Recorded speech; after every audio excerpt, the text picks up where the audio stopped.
साथियों, हाल ही में security exchange board of India ने एक बहुत जबरदस्त फैसला लेने का इशारा किया है।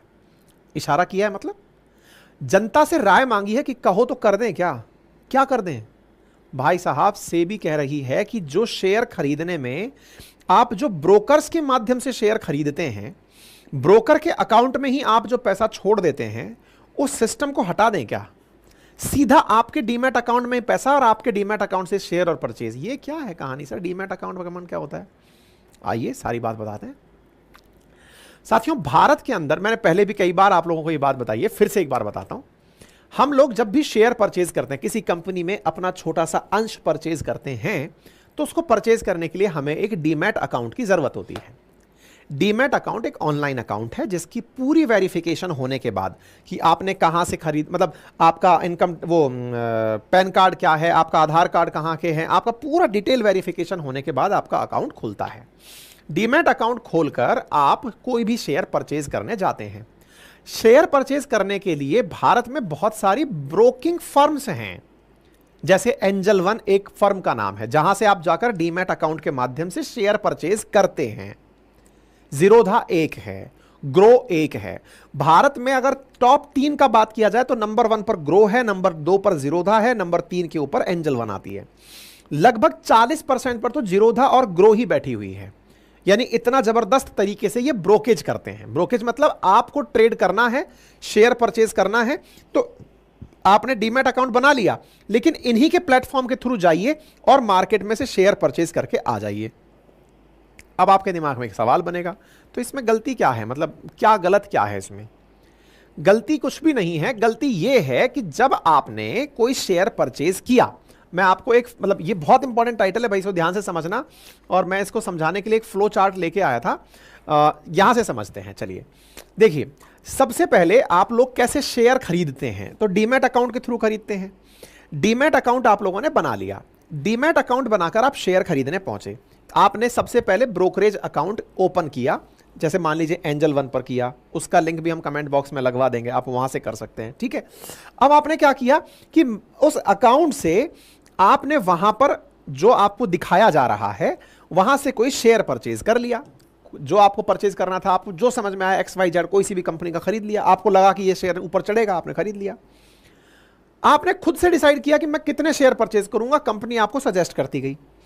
अल्टीमेटली आप किसी एक प्लेटफॉर्म पर, इसको आसान भाषा में ऐसे समझिए कि मुझे मान लीजिए अमेजन से कोई सामान खरीदना है, तो मेरा अमेजन पर पहले अकाउंट बनता है ना। आप लोगों ने कभी भी ऑनलाइन अगर कोई सामान खरीदा हो, ऑनलाइन सामान जैसे अमेजन और फ्लिपकार्ट से अगर कभी सामान परचेज किया हो, तो कैसे परचेज करते हैं? पहले आपका एक अकाउंट बनता है, उस अकाउंट के अंदर ही तो आपको आपका पूरा सामान दिखता है। अमेजन फ्लिपकार्ट को दिमाग में ले आइए। जिन्होंने डीमैट नहीं बना रखा है दिमाग से हटा दो बिल्कुल। केवल अमेजन फ्लिपकार्ट भी अगर बना रखा हो तो बेहतर है, कभी सोचा हो तो ठीक है, नहीं बना हो तो कोई बात नहीं, उसका भी कभी इलाज सोचाएंगे। जिन्होंने बना रखा है वो मेरी बात समझ पाएंगे। सबसे पहले हमारा एक अकाउंट होता है, उस अकाउंट में, और नहीं तो आप अपनी पाठशाला पर अपना अकाउंट बना लीजिए। अपनी पाठशाला एप्लीकेशन जिस पर हमारे कोर्सेज हैं, वहां जाकर भी आप इस चीज को देख सकते हैं। क्या कि आप जाएंगे तो आपका अपना अकाउंट और आपके कोर्सेज वहां दिखाई देंगे। ऐसे अमेजन फ्लिपकार्ट पर होता है कि आप अमेजन फ्लिपकार्ट पर गए, आपने कोई वस्तु पसंद की, वो पहले ऐड टू कार्ट में आपके पास कार्ट में आ जाएगी। कार्ट में आ गई, फिर वो आपको अपने में दिखने लगेगी, फिर फाइनल ऑर्डर प्लेस कर देंगे आप। ऐड टू कार्ट करना जरूरी नहीं है, आप डायरेक्ट भी वहीं से ऑर्डर कर सकते हैं। डायरेक्ट प्लेस ऑर्डर, मैं कार्ट में ऐड नहीं कर रहा, डायरेक्ट प्लेसमेंट कर दिया। इस डायरेक्ट प्लेसमेंट को ही आपको यहां समझना है। डीमैट अकाउंट के केस में क्या होता है, फिलहाल ये जो ब्रोकेज वाले लोग हैं ना, ये क्या करते हैं कि शेयर को सबसे पहले आपसे खरीदवाते हैं, खरीदवा करके वो आपकी कार्ट में डलवा देते हैं। आसान भाषा में ऐसे समझिए, डलवा दिया, उसके बाद आप उसको वहीं पर डाले रखते हैं, क्योंकि शेयर घर पर डिलीवर नहीं होते। जैसे अमेजन और फ्लिपकार्ट से सामान घर पर आता है, ऐसे आपके पास में जो शेयर हैं वो अकाउंट में ही दिखते रहते हैं। जैसे आपको पैसा वर्तमान में बैंक अकाउंट में दिख रहा है, लेकिन वो पैसा बैंक में ही रखा हुआ है। ये बड़ा इंटरेस्टिंग है, समझने के लिए इसको थोड़ा सा और मुझे एलोबरेट करना पड़ेगा। ऐसे समझिए, आज आपके पास में बैंक अकाउंट में मान लीजिए ₹1,00,000 पड़ा है। बैंक उस पैसे को, जिसे आपका पैसा है, लाख रुपया है, उसे वो अलग अलग तरीके से अपने पास रखती है। आपसे पूछती है भाई साहब इसे आप करंट अकाउंट में रखेंगे कि फिक्स अकाउंट में रखेंगे, यानी सेविंग अकाउंट में रखेंगे। आप कहते हैं कि सब सेविंग अकाउंट में रख दो। फिर पूछती है आपसे कि इसकी एफडी करेंगे, आरडी करेंगे, क्या करेंगे। आप कहते हो साल भर की एफडी कर दो। जैसे ही आपने साल भर की एफडी बोली, वो बैंक साल भर के लिए उस पैसे को अपने पास जमा करके बैठ गई कि अब साल भर के लिए सर ये पैसा मेरा हुआ, अब साल भर बाद बात करेंगे। साल भर के लिए वो पैसा बैंक अपने पास रखकर बैठ गई। अब एफडी बनकर साल भर के लिए वो पैसा अपने पास रखा है, उस पैसे को ही तो वो किसी और व्यक्ति को किराए पर देती है। बैंक पैसा कैसे कमाती है? बैंक पैसा कमाती है कि एफडी में जो आपका पैसा जमा है उसे वो किसी और को लोन देती है। लोन से जब ब्याज आता है, आपको एफडी पर उसी ब्याज को देकर के आपको मुक्त करती है और खुद मुनाफा कमाती है। बैंक चलती कैसे है? हमारा जो फाउंडेशन बैच है ना, फाउंडेशन बैच अपनी पाठशाला एप्लीकेशन पर मैंने इकोनॉमिक्स में ये चीज बहुत बेहतर तरीके से समझाई हुई है कि किस तरह से बैंकिंग चलती है। आप में से जितने भी लोग फाउंडेशन बैच में उपस्थित हैं वो कमेंट बॉक्स में बता सकते हैं कि सर हाँ हमने ये चीज वहां पढ़ी है। तो बैंक कैसे चलती है, एग्जैक्टली वही चीज आपको यहां समझनी है। फिर से आ रहा हूं मैं, मतलब उसको रिलेट करेंगे तो जाके आपको शेयर मार्केट समझ में आएगा। और सुन लो बेटा, शेयर मार्केट भी आपके सिलेबस का हिस्सा है। ये मत समझना शेयर मार्केट कहां से आ रहा है हमारे, ये भी सिलेबस का हिस्सा है। अब क्या है ना कि बैंक आपके साथ ये काम करती है, एक तरह से आपका पैसा बैंक में है लेकिन बैंक वाले उसे अपना समझ के यूज कर रहे हैं। यही तो हुआ, पैसा तो आपका है, बैंक वाले आपका समझ के कैसे यूज कर रहे हैं। खेल समझ में आ गया? क्योंकि आरबीआई ने बैंक को परमिशन दे रखी है कि पैसा भले ही अंकित अवस्थी हो लेकिन उस पैसे को यूज कर सकती है बैंक, क्योंकि वो उससे पहले ही लिखवा के ले चुकी है। यह काम ब्रोकेज फर्म को अलाउ नहीं है। कौन सा काम? शेयर आपके हैं, जिस प्रकार से आप अपना पैसा बैंक अकाउंट में रखते हैं ऐसे आप अपना शेयर डीमैट अकाउंट में रखते हैं। अब आप सोच के देखो, एक बार दिमाग लगाना, आपने एंजल वन से शेयर खरीदा, शेयर खरीदा, आपके घर तो आया नहीं, आपके डीमैट अकाउंट में ही पड़ा रह गया। अब डीमैट अकाउंट में पड़ा हुआ है, आपने निफ्टी से यानी कि सॉरी बॉम्बे स्टॉक एक्सचेंज से या नेशनल स्टॉक एक्सचेंज से शेयर खरीद लिया, आपके अकाउंट में पड़ा है, लेकिन आपका अकाउंट खुद एंजल वन पे पड़ा है, ग्रो पे पड़ा है, जीरोधा पे पड़ा है। मतलब आपके खरीदे हुए शेयर असल मायने में एक ब्रोकेज फर्म के अकाउंट में पड़े हुए हैं। अगर आपको यह बात समझ में आ रही हो तो थम्स अप करना। यहां तक समझ में आ गया हो तब तो आगे की बात समझ में आएंगी, अदरवाइज ये निकल जाएगा। ठीक है, मतलब समझना कि हमारे खरीदे हुए शेयर असल में ब्रोकिंग फर्म के पास हैं, जबकि हमको कहा क्या जाता है कि हमारी इन सारे शेयर्स को एनएसडीएल द्वारा पूरी तरह से सेबी द्वारा रेगुलेट किया जाता है। ब्रोकिंग फर्म उनका कुछ भी यूज नहीं कर सकती, इस तरह से कहा जाता है। हमसे यही तो कहा जाता है कि डीमैट अकाउंट में अगर आपका शेयर पड़ा हुआ है तो वो आपका अपना है, पूरी तरह सिक्योर है, गला फाड़ फाड़ करके हमको यही कहा जाता है। लेकिन भाई साहब एक बार ऐसा कांड हुआ, एक कंपनी थी कारवी करके, उसके ऊपर आएंगे हम अभी। उस कंपनी ने क्या समझदारी करी कि जैसे आपने कोई शेयर परचेज किया साल भर पहले, शेयर परचेज करके डीमैट अकाउंट में पड़ा छोड़ दिया, डीमैट अकाउंट में पड़ा छोड़ दिया। उस कंपनी ने अपने कस्टमर्स को चेक किया कि कौन आदमी ऐसा है जिसने साल भर से कोई ट्रेड नहीं किया, बस अपनी तरफ से पटक कर शेयर पटके चले हुए हैं। इसका मतलब इसको पता ही नहीं है कि इसके डीमैट अकाउंट में क्या चल रहा है। सोचो, चालाकी सोचो। जिस तरह बैंक तो खुलेआम कर रही है क्योंकि आरबीआई ने कह रखा है, ब्रोकिंग फर्म को सेबी ने मना कर रखा है कि तुम इस शेयर का कुछ नहीं कर सकते, ये उस आदमी का शेयर है वही रखेगा। लेकिन ब्रोकिंग फर्म ऐसा कर ले जाए तो आप क्या कर लोगे? कैसे, आपको बताता हूं। भाई साहब एक कंपनी थी, कारवी करके कंपनी थी, नाम पे आएंगे।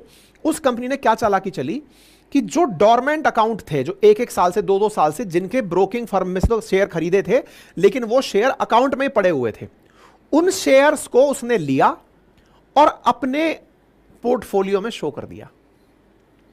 भाई मान लो आपने 100 शेयर कभी खरीदे थे साल भर पहले, आप अकाउंट देखना भूल गए, आपने लॉन्ग टर्म के लिए परचेज कर लिए थे, आपने 100 साल मतलब साल भर के लिए पटक लिए, 100 शेयर थे आपके। भाई मैंने क्या किया, अपने उन शेयर्स को अपने अकाउंट में शो कर दिया। भाई जिसका एप्लीकेशन है वो कुछ भी करे, उसने उठाकर, जैसे आपका कोर्स है, कल को मैं दिखा दूं आपका कोर्स दिख रहा है, कल को मेरे कोई टेक्निकल ग्लिच आ जाए आपका कोर्स दिखना बंद हो जाए, ऐसा ही हुआ। शेयर उठा करके वो अपने प्रोफाइल में दिखा दिया। दिखा के क्या किया भाई साहब, दिखा के वो बैंक के पास गया और कहा कि हमें लोन चाहिए। कुछ 2-2.5 हज़ार का लोन मांगा, अभी 2-3 साल पहले की बात है ये। बैंक ने कहा गारंटी क्या है कि आप 2-2.5 हज़ार चुका देंगे? गारंटी? मेरा बैंक बैलेंस देखोगे आप, मेरा शेयर बैलेंस देखोगे, इतना बड़ा प्रोफाइल है, मेरा पोर्टफोलियो है। बोले अच्छा दिखाओ जरा। पोर्टफोलियो बैंक को खोल के दिखाया, बैंक की आंखें फटी रही, भाई साहब इतने शेयर हैं आपके पास, लो जी लो बैंक लोन ले लो। भाई साहब वो लोन ले लिया। आपको पता ही नहीं, आपका शेयर किसी और व्यक्ति ने, जिसका एप्लीकेशन था, उसने अपने पोर्टफोलियो में दिखाकर उसको अगेंस्ट में मॉर्गेज करके उस पर लोन उठा लिया। भाई साहब ये तो बवंडर फ्रॉड हो गया। बैंक ने जब चेक किया कि यार ये क्या है, इतने शेयर इस आदमी के पास कैसे हो गए, जब मामले की जांच पड़ताल खुली तब पता चला कि ये तो मामला उल्टा था। अब आप सोचो कि ये कितना खतरनाक था। हैं? आपने तो शेयर खरीद करके डाल रखे थे, कोई और व्यक्ति उन पे सौदा कर गया। जैसे बैंक अकाउंट में जो होता है, भाई हमारे बैंक अकाउंट में पैसे के साथ खुलेआम जो काम हो रहा है वो आदमी समझदारी से कर गया बिना परमिशन लिए, ये समझो। है? सेबी को जब ये बात पता चली कि यार अगर ये हाल रहा तब तो मामला खराब हो जाएगा, सेबी ने इसी के चलते दिमाग आइडिया लगाया, बोले भाई सुनो, ये ब्रोकरेज फर्म के अकाउंट में दिखेगा ही नहीं, अब इसको आदमी के अकाउंट में सीधा डीमैट में शो करो, ब्रोकरेज फर्म का मामला ही खत्म करो। और अगर ऐसा हो गया ब्रोकरेज फर्म्स को बहुत नुकसान होगा। ब्रोकर समझ में आ गया कौन है क्या है? ब्रोकर वो हैं जो आपके स्टॉक खरीदवाते हैं, Zerodha, up stock, angel one, ये 5 पैसा, ग्रो, सारे वो हैं। और इन सब के पास में सोचो, जीरोधा और ग्रो अकेले 40% मार्केट को कवर करते हैं। आप सोचो, ग्रो नंबर 1 पर चल रहा है, फिर 3rd नंबर पर एंजल वन चल रहा है, इतना बड़ा मार्केट है इन लोगों का। ये करते क्या है? आपका पोर्टफोलियो मेंटेन करते हैं, आपके पैसे को लगवाते हैं, सब करते हैं। लेकिन सोचो गलती से ये लोग अपने इस ब्रोकर का जो पूल अकाउंट है, जहां पर आपने अपना शेयर खरीद के रखा हुआ है, यही किसी जगह गारंटी रख के चले आए तो। लेकिन भाई साहब मुझे प्राउड होता है, इंडिया की जिस एजेंसी पर वाकई में मुझे प्राउड है उसका नाम सेबी है। बाकियों के बारे में नो कमेंट जोन में हूं। सिक्योरिटी एक्सचेंज जो हमारी देश की कंपनी है ना, मतलब वो है ना, ये बोर्ड ऑफ इंडिया, भारत की एक ऐसी एजेंसी है जिसने शेयर मार्केट को इतना मजबूती से पकड़ा हुआ है। सोचो कि एक ग्लिच आता है और ये पूरा की पूरा रीथिंक कर देती है। बड़े बड़े लोगों को किनारे लगा दिया इसने, बहुत बड़े बड़े, ये सुब्रतो राय, सहारा वगैरह सब सेबी की तो भेंट चढ़े थे। जितने भी बड़े बड़े केसेस निकल के आप सुनते हैं स्कैम के, वो सेबी की ही रडार पे आते हैं। सेबी एक एक चीज पर पूरी पैनी नजर रखता है कि गड़बड़ अगर कहीं से, क्योंकि अगर ये कमजोर पड़ गई तो समझ लो पूरा शेयर मार्केट तहस नहस हो जाएगा। उस मैसले से इन्होंने इस फ्रॉड का अंदाजा लगाया कि यार ये था वो कार्वी स्टॉक ब्रोकिंग कंपनी का मालिक, इसी ने ये काम किया था। 1983 की बनी हुई कंपनी थी, 30,000 से ज्यादा कर्मचारी थे, 400 शहरों में 900 ऑफिस चलाती थी ये कंपनी। इसने ही ये सारा की सारा खेल किया था। इसके खेल से सबक लेते हुए कि बोले भाई 2300 करोड़ रुपए का जो आदमी लोन उठा ले गया दूसरों के शेयर दिखा करके, बोले अब इससे निकलना पड़ेगा। ये 2023 के आसपास पता चला। फाइनली 2023 में जाकर सेबी ने फाइनल फैसला लिया कि इसके ऊपर पेनल्टी लगाओ, इसको बंद करो, इसके ऊपर काम करो।